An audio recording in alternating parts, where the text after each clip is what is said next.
নমস্কার বন্ধুরা, আশা করি তোমরা সকলেই ভালো আছো আর সুস্থ আছো। পৃথিবীর যেখান থেকে আমার ভিডিওটি দেখছো তোমাদের সকলকে জানাই অনেক অনেক ভালোবাসা আর অনেক শুভকামনা। তোমাদেরকে সাথে নিয়ে শুরু করছি রান্নার একটি ভিডিও। আজকে তোমাদের সাথে যে রান্নাটা শেয়ার করব সেটা হচ্ছে রুই মাছ আমি নিয়েছি, কিন্তু এটা কাতল মাছ দিয়েও ভালো হয়। কাতল বা রুই জ্যান্ত যেগুলো হয় সেই মাছের একটা হালকা পাতলা রেসিপি, যেটা পুরো গরমকালে খেতে খুবই সুস্বাদু অথচ খুব স্বাস্থ্যকর। প্রথমেই দেখো আমি রুই মাছগুলোকে রিং পিস করিয়ে নিয়েছি, আর তার সাথে আমি কেটে নিয়েছি বেশ বড় সাইজের দুটো ঝিঙে। আর এই মাছের গায়ে আগে আমি ভালো করে ধুয়ে নেওয়ার পর জল ঝরিয়ে লাগিয়ে নিচ্ছি লবণ, আর তার সাথে পরিমাণ মতন হলুদ আর লবণটা মাখিয়ে কিছুক্ষণ আমি রেখে দেব একটা সাইডে। ততক্ষণ মাছটা ম্যারিনেট হয়ে যাবে লবণ আর হলুদের সাথে, এবং মাছটা ভাজাও খুব ভালো হবে।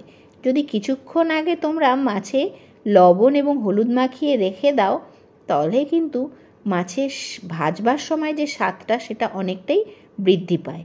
এই কারণেই আগেকার দিনে মায়েরা বেশ খানিকক্ষণ আগে মাছে হলুদ লবণ মাখিয়ে রেখে দিয়ে তখন সবজিপাতি কাটতেন। আর এরপরে আমিও সেটাই করলাম, নিয়ে নিলাম বড় সাইজের দুটো ঝিঙে, সেটাকে এরকম ছোট ছোট ফালি করে নিয়েছি। আর আমি এখানে কিছু দেব না, চাইলে তোমরা এর মধ্যে আলু, পটল অনেক কিছুই দিতে পারো, যেগুলো গরমের খুব সহজপাচ্য এবং সহজলভ্য সবজি। আর আমি এখানে শুধুই ঝিঙে দিয়ে ঝোলটা করব। তবে এই মাছের ঝোলের ফোড়নটাই হচ্ছে আসল। চলো প্রথমেই মাছটাকে আগে ভেজে নিচ্ছি ফ্রাই প্যানে এপিটোপিট করে। ধরো বেশি ভাজবও না, আবার একদম কমও ভাজবো না, এমনভাবে মাছটা লাল লাল করে ভেজে নেওয়ার পর আমি এবার এই দিকে একটা বাটিতে করে নিচ্ছি মশলাটার মধ্যে আমি গুঁড়ো মশলা ব্যবহার করেছি, চাইলে তোমরা বাটা মশলাও ব্যবহার করতে পারো। হলুদ, ধনের গুঁড়ো এবং অল্প পরিমাণে জিরের গুঁড়ো আর লবণ দেব। আর এইখানে বাকি যে তেলটা ছিল মাছ ভাজার পর, সেই তেলটার মধ্যে আমি বেশ খানিকটা কলাই ডালের ফ্যাটানো বড়ি ভেজে তুলে নিলাম। যেহেতু বড়ি পুরো তেলটাই আমার টেনে নিয়েছে, তাই আবার আমি কড়াতে কিছুটা তেল দিলাম এবং তার মধ্যে ফোড়ন দিয়ে দিলাম। গরম তেল হয়ে যাওয়ার পর শুকনো মরিচ এবং তার সাথে কালো জিরে এবং তার সাথে রাঁধুনি ফোড়ন। এটাই হচ্ছে এই মাছের ঝোলের আসল স্বাদবর্ধক ব্যাপার। এরপরে তার মধ্যে আমি দিয়ে দিচ্ছি কেটে রাখা সমস্ত ঝিঙেগুলো। অন্য সবজি থাকলে সেগুলোও কিন্তু তোমরা এই সময় দিয়ে দিতে পারো। আমি এবার এর মধ্যে খানিকটা পরিমাণ লবণ দিলাম, তবে খুব বেশি নয়, অল্প পরিমাণে লবণ দিয়ে এবারে আমি পুরো মশলার সাথে পুরো সবজিটাকে ধিমে আঁচে খানিকক্ষণ এভাবে ভেজে নেব। যখন দেখছি পুরো সবজিটাই বেশ খানিকটা সেদ্ধ হয়ে এসছে, তখন আমি তার মধ্যে একটু আগে যে মশলাটা করে রেখেছিলাম সেই মশলাটা ঢেলে দিলাম।